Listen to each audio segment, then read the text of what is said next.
energy. As soon as he came in, he got his first defensive rebound right off the bat. Same thing with Mpbl. Didn't see action in the first half. Came in with a lot of energy. Defensive stops, was in rotation defensively, was the one responsible for the last stop. And now, even without Hernandez, they are taking the lead to start this quarter. Again, Batangas reclaiming the advantage, 51-49. And that is also with Seda Plaza sitting down much of the third on the bench after he committed that turnover. Has yet to come right back in. Aga siya pinalitan eh. And here, a foul whistle on the Rom Masters. Halo will be the guilty party here. Actually, ganyan din ginawa ni Coach Cholo against Pampanga. He inserted Mark Olayon, who did not even see action in the first half. That goes to show you the trust. This free throw brought to you by Extreme Appliances, ang subok at kumpletong appliance brand ng Pilipinas. Gabi Espinas, is still in street clothes. Both teams not shooting really well from the line. Short, Kabanag, but lane violation against Batangas City. And dito, bumibida naman, like we mentioned, guys like Darwin Lenore, CJ Isit. Habang nagfe-free-throw si Kabanag, batiin natin kasi dito sa Batangas, dahil alam natin, mga basketball fans to, si Miguel Bagi, Arvin Amix, Casey Cultura at si Jackie Valdadero. Nagagawan ng buko si CJ Isit at si Joey Barcuma. Now it ends up with Ighalo. Illegal hugging ang ginawa ni Kalahat dito, pero ang tawag, jump ball. Daming nagkarambola doon, ha? Either nagkarambola o nagselos. Kita mo naman, Malamang, hindi natuwa doon si Eunice Ighalo, ang may bahay. Ito, ang tagal mga 5 segundo rin yun Actually, I want to extend my congratulations to Ken and Eunice. Ayaw nila banggitin. Actually, si Ken ayaw niya banggitin kung bakit. Secret daw ayaw niya talaga banggitin Alam ko na yan. Alam mo na yun? Siyempre. Diba? Low-key as ever, ito si Ken Ighalo. And such a great milestone for their family. Pero ito, first things first. They need to get the job done against this really gritty Caloocan squad. Fighting tooth and nail. And ito, may foul laban dito sa Batangas City. One team playing with a sense of urgency after really a disappointing loss against one of the lowly teams, if not the lowly team in Bulacan, itong Caloocan. And one team, just taking pride, defending their home floor, and just continuing this momentum that they have after struggling the 6 to 7 weeks to start this season. Talking about Batangas. At one point, a lot of questions because they were pretty much below 500 in the first month of the season. I think ang paboritang banda nila ng mga panahon na yun is Side A. Just too many questions. 51 all. The pass inside. John Ambuluto can't score. This is Joey Barcuma to Romel Kalahat. Nice move. Oh, the back shot works. Prince Casin immediately after making the basket. Pinantayan agad si Levi Hernandez. I'm really impressed with Prince Casin because we all knew that he has the potential with his length, with his shooting ability, but the decision-making today of Casin has been impressive. CJ Isit has come to life in this half. And the crowd has come alive. 10 lead changes, 5 deadlocks so far in this game. 53 all. That's how tight this contest has been. Prince Casin fires the pass. Cervantes pupukol sa 3. Off the mark. Ambulunto with the board. Not a fan of that shot. I know he was open, but I would love to see Rael Cervantes inside the paint, which he had success late in the third quarter. Isit. Gives it up. Panyamogan from downtown. Sino yun? Panyaremogan? Ay, Panyamogan. Okay. Naisingit mo pa yun, ha? Sorry. Kalahat kicks it back out. Prince Casin tries to answer. He does! What? An emphatic response. I tell you, yeah. Casin today is no more, he's no prince anymore. He's a king with this performance. We could call him King Casin at least for tonight. 23 points for the youngster. And a foul whistled against Joey Barguma. Kanina pa sila. Yeah, CJ Isit.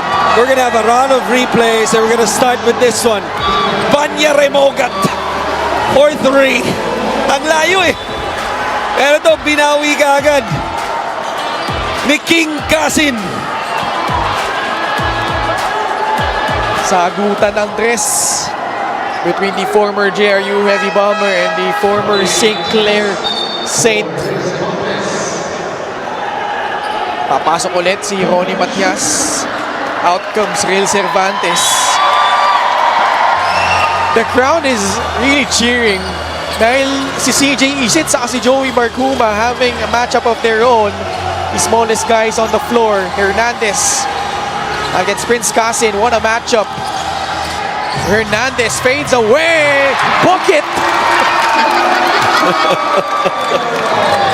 And sabi niya sa atin, masyadong maliit. It really amazes me of how he could concentrate, perform, and yet to be a bully with his words and with his play. The important thing is that he can back it up. 28 puntos para kay Levi Hernandez at may foul na pinito laban dito sa Batangas City. Coach Cholo thought Caloocan got away with a walk. Play of the game brought to you by 1xBet, the title sponsor of the Mpbl. Your choice, your victory. Feel more game with 1xBet. It's one thing to be a guy who can make baskets, another who can create his own. Levi Hernandez, pinapakita, kaya niya mag-create ng mga sarili niyang tira. Ibang klase. Which is challenged by Coach Cholo. We'll be back for the result of this one.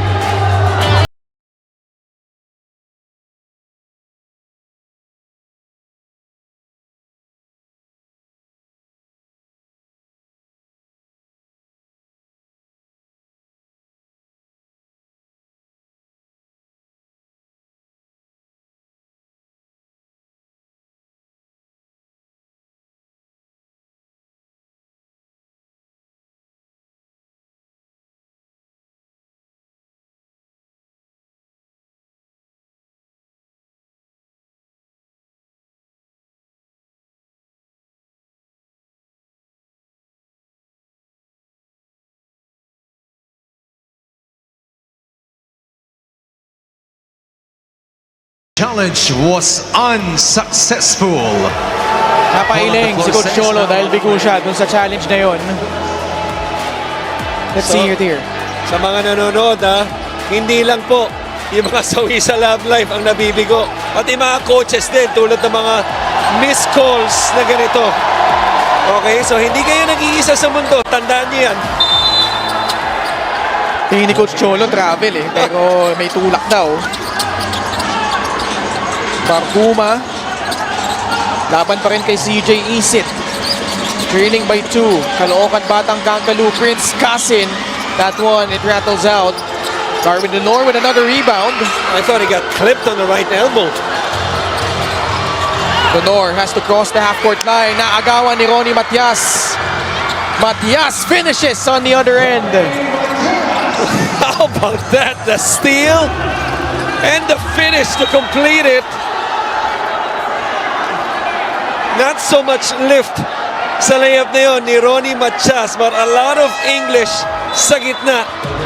Kita mo naman to, anticipating the steal and finishing on the other side. 58 all. Another deadlock. Isit fouled by Joey Barkuma.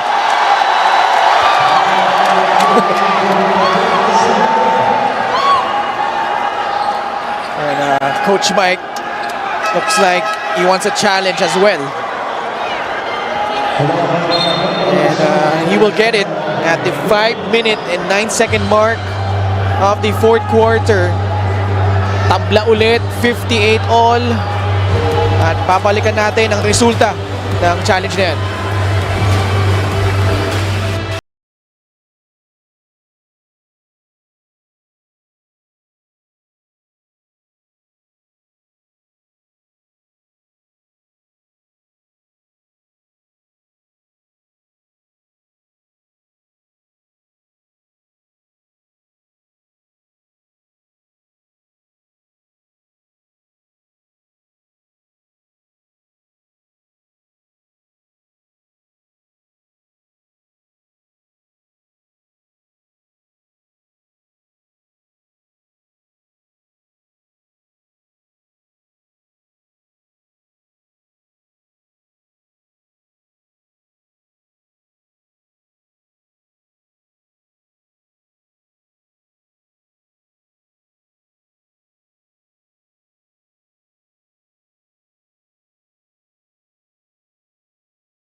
Challenge was unsuccessful.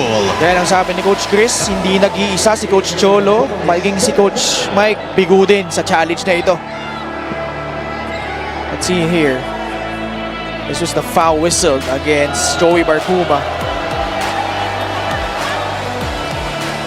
Mahirap makita sa ganong angulo. Malamang may mas magandang angulo ng ating mga officials, no? CJ Isit at the line. 6 points. Also 3 assists for the former Mapua Cardinal. Very interesting para dito sa magkabilang kupunan. It's just Levi Hernandez and Prince Casin in double figures. Hernandez with 28, Casin with 23. Special deal from 1xBet. Scan the QR code and claim your special offer. It's a duel. It's a duel indeed. Yeah. Manday will pull it back out. Ronnie Matias. What a poor pass. Excellent help defense on the weak side. Rare miscue from Ronnie Matias there. CJ Isit. Batangas protecting a 1-point lead. Levi Hernandez. Off target. Casin the catch. The pass to Barkuma. Manday straight away free. No. Casin with another rebound. But it ends up with a turnover. Hernandez. Pass broken up by Ronnie Matias. Manday tries again. Short. Casin there for his 25th point. And credit that basket. He's not going to get a stat. Ronnie Matias cleared the lane for Prince Casin right there because he boxed out Ambuluto. And Ambuluto was just wiped out legally. 4 minutes left in the fourth. CJ Isit to Jexter Apinan. Back to CJ. 6 on their shot clock against Joey Barkuma. CJ Isit floats it up. No good. It's a push. It will go against Batangas City. It looked to be a push on live play, but at the same time, Ronnie Matias has been nothing but solid in this game. This was the offensive rebound. Look at Ronnie Matias. Right there. Clear the lane for Prince Casin. Now let's go courtside to Miss Mika Misamis. Everything that we are seeing now from the Batang Kankalu is a result of long meditations, no sleep, thinking of what will work for them. And Coach Mike said it's really their acceptance that they had a very disappointing performance against Bulacan that pushed them to check themselves, check their lineups, and realize their value. Kailangan nga nilang may gawin talaga sa araw na to. And lalo na itong si Prince Cassen, hindi daw siya nakatulog for 1 week and promised to make a difference today. And here he is, Ken, Coach Chris. Maraming salamat. And boy, dahil walang tulog, nagresulta naman ng itong performance na ito for Prince Cassen. And John Amboluto fails to finish as Caloocan protecting a 1-point lead. Well, this is a different Caloocan team compared to the type of team we saw 2 weeks ago, because one evidence has been their effort in transition all throughout this game. It may look at times that Batangas has numbers in transition, but the way they have sprinted down and prevented easy twos and eventually getting stops, that speaks volume sa mga reports ni Mika of how bad they want this game. And Ronnie Matias, along with Prince Cassen, has led the way for the Batang Kankalu. This free throw brought to you by Extreme Appliances, ang subok at kumpletong appliance brand ng Pilipinas. Mintis yung unang free throw ni Ronnie Matias. Did some meditation, did some reflecting, and they have come out with a different mindset tonight. It's really one of the hardest things to do in basketball, Ken. Think about it, especially in the T2 leagues. Ano nangyayari? Diba? Titira sa opensa, after ng defensive rebound, wala nang bababa. Diba? Mga tipong larong YMCA kung tawagin. Diba? But, if you really want to win and make an effort, you're gonna sprint down. Caloocan has displayed that. Now JR, the official outfitter of the Mpbl, Tayong Tong comes away with another steal. Tayong Tong almost got it, but Manday there for the cleanup. He's now the second guy in double figures for Caloocan with 11 points. That would have been a highlight. Ochea, pass too tight. It ends up with a turnover. Something that Batangas will probably look back on. No doubt. Yeah, that is turnover number 21. Look at this move by Tayong Tong, but look at 3 other white shirts as insurance to clean that up. Manday with the stick back. Caloocan up by 4, 2:20 left. Cassen met by a double team. Matias, still a lot of time left. Manday, this should be big, but still misfiring from the outside. Jexter Pinan, hinahanap si Levi Hernandez. Laban kay Prince Cassen, last 2 minutes of the ball game. Posting up, Sniper de Mexico. Another steal. Cervantes comes away with it. Real all the way, the pass, Manday gets it to go! Back-to-back baskets by Jeff Manday, who now has 13 points. Fast break the game brought to you by Extreme Cool Air Conditioners. Ang Extreme magpalamig. Free installation for split-type air conditioners. Just too many turnovers in this game by Batangas, and that is steal number 15 for Caloocan that led to 2 points and extend the lead to 6.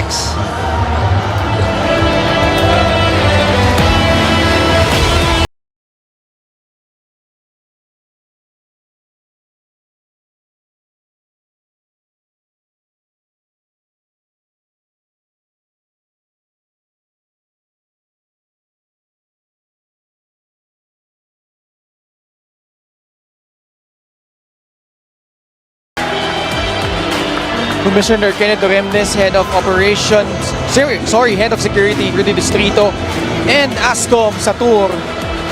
And Batangas City fans on the edge of their seat. Right now they're down by 6. Fan of the game brought to you by LGR, the official outfitter of the Mpbl. Caloocan came into this game number 1 in terms of steals, 10.6 a ball game, but they have outperformed themselves tonight with 15 steals which led to a lot of points off turnovers. That's para dito. 150% more. Diba? Grabe. And it's really out of their effort. We talked about them going down in transition, the way they have been alert defensively. Their help defense has been there. This one, Cassin almost with another steal on ball. 5 seconds left. Hernandez, long shot. Aplaza got blocked from behind by Real Cervantes. Caloocan pulling out all the stops. A minute and 24 left. They got to get into their offense early. They're going to end up with a forced shot. 2-possession ball game. Manday laban kay Donald Chea. Still with his hands. The shot! Wow! Jeff Manday with a kill shot. But Jeff Manday, just like Ronnie Machas, has been nothing but solid in this game as well. Jeff Manday already with 15 points to be the second leading scorer.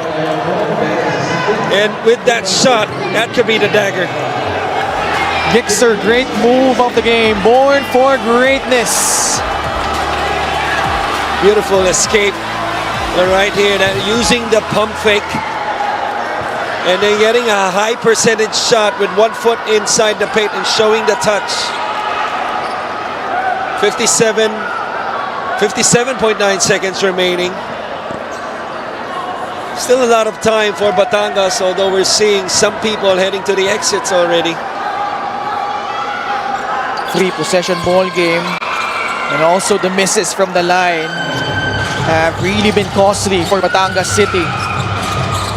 11 of 19. Almost a turnover. 44 seconds remaining. Jeff Manday, laban kay Donald Chea pa din. 4 seconds on their shot clock. Jeff Manday for free. No. Offensive rebound.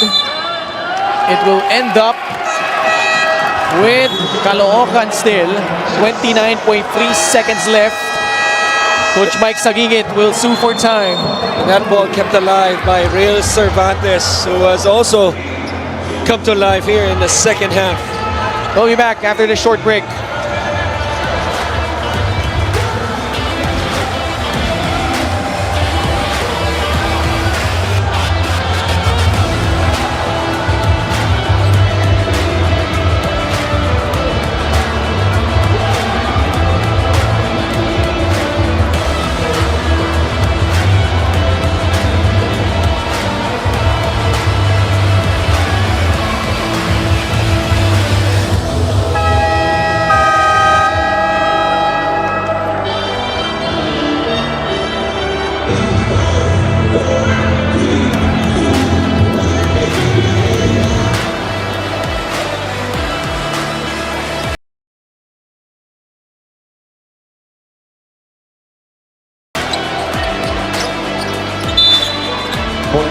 Back with us here at the Batangas City Coliseum. Coach Chris, Batangas was ahead 59-58 at the 5 and 12 minute mark of the fourth.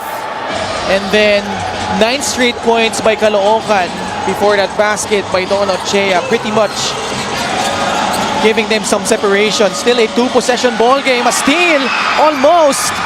Tayong Tong falls down. Is it the jump ball? If it is Batangas City basketball. Di pa tapos. Possession, Batangas. Oo. So a 3 right here can make this a 1-possession ball game. Some glimmer of hope if you're the Rum Masters. Both teams shooting just 11 out of 20 from the free throw line. Both teams also with 1 timeout left. So if Batangas hits a shot, which they will, Quickly, 15.1 seconds. ooh, that's a poor foul. Yeah. That's a poor foul. And they send a guy, Jeff Manday, but before that, assist of the game brought to you by 1xBet, the title sponsor of the Mpbl. Your choice, your victory. Feel more game with 1xBet. Jeff Banday, 81.8% from the line this season, will be tested here. 12.3 seconds left. Pero unang dalawa pa lang niya to sa free throw line tonight. His shots mostly have not been falling from the outside. But those timely baskets late in the fourth, but he misses a big one from the line. Still a slither of hope para dito sa Batangas City.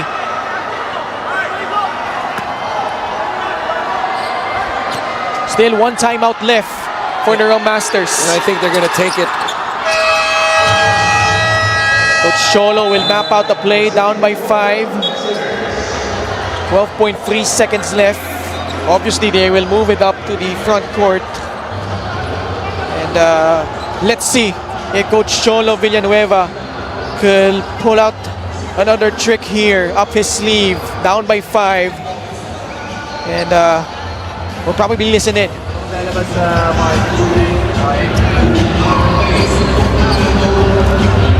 Jack,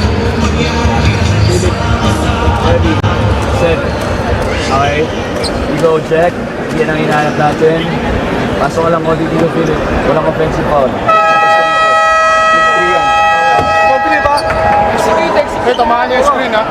One, good screen.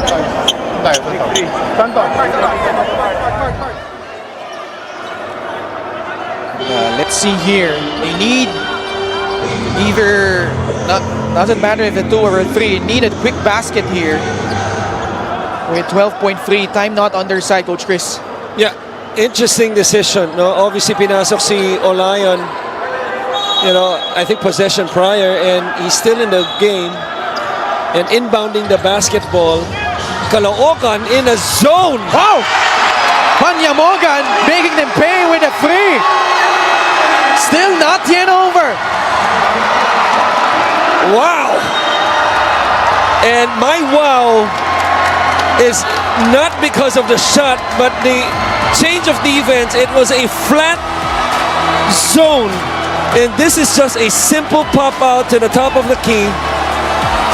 And clearly, you know, the white shirts, the two on top, Manday and Tayongtong, with a mental lapse to defend. That was an interesting decision to go zone, knowing that the other team is gonna try to hit a 3. Prince, Real, labas, pakita, cross screen. Siri lang punta natin. Pero, pag meron, bigay natin. Hawakan nyo na lang. Ay, totoo po dyan. Be available, magpakita. Totoo lang yan. Hawakan nyo na lang. Hawakan natin.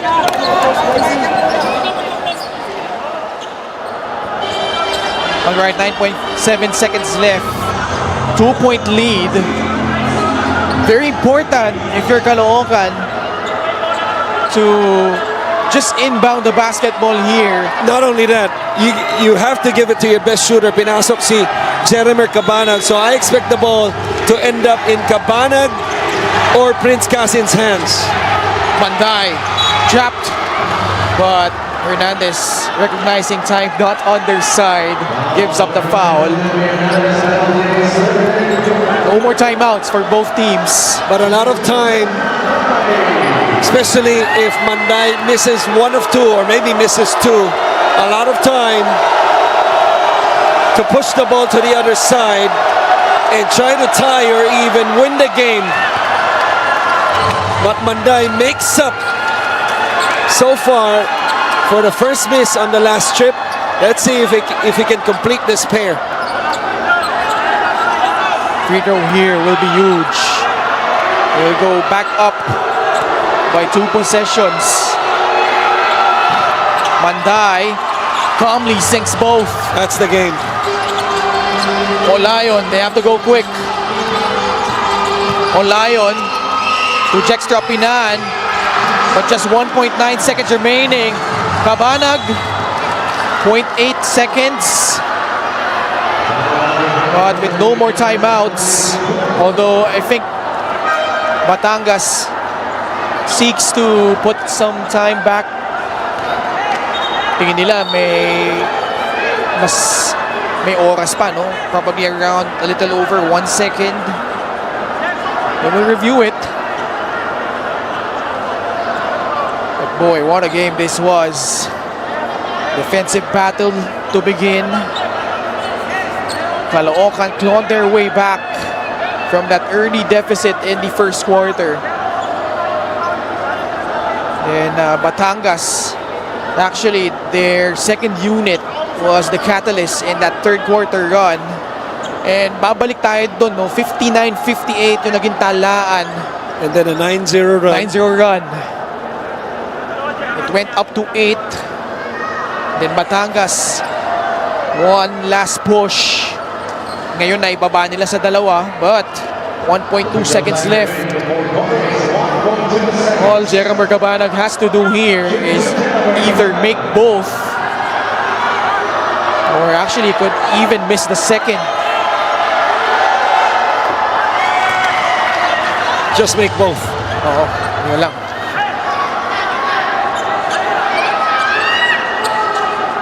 This one to ice it. Cabanag, not a lot of minutes tonight, only 5 points. And that's the ball game. 4-point lead. And the 5-game winning streak of the Batangas City Tanduay Rum Masters comes to an end at the expense of this very resilient and talented and experienced Caloocan Batang Kankalu squad, bouncing back from that disappointing loss they had against Bulacan. And this is how you bounce back. You know, playing again away from home and really soaking in the last 2 weeks, no, na delay ng isang linggo yung kanilang pagbawi. So that means nadagdagan ng araw yung sama ng loob nila dahil nga sa bagyo. Last week, halos wala tayong mga laro nun except nung Saturday sa Zamboanga. But this is how you bounce back, by answering, you know, the call defensively. You know, Prince Casin, he was just all over the floor tonight. He was outstanding on the offensive end, and he was really double outstanding, if there's such a word that exists, on the defensive end. As a team, they had 15, 16 steals, and he had 1/3 of those steals. Best player of the game brought to you by 1xBet, the title sponsor of the Mpbl. Your choice, your victory. Feel more game with 1xBet. Final score po natin, 72-68.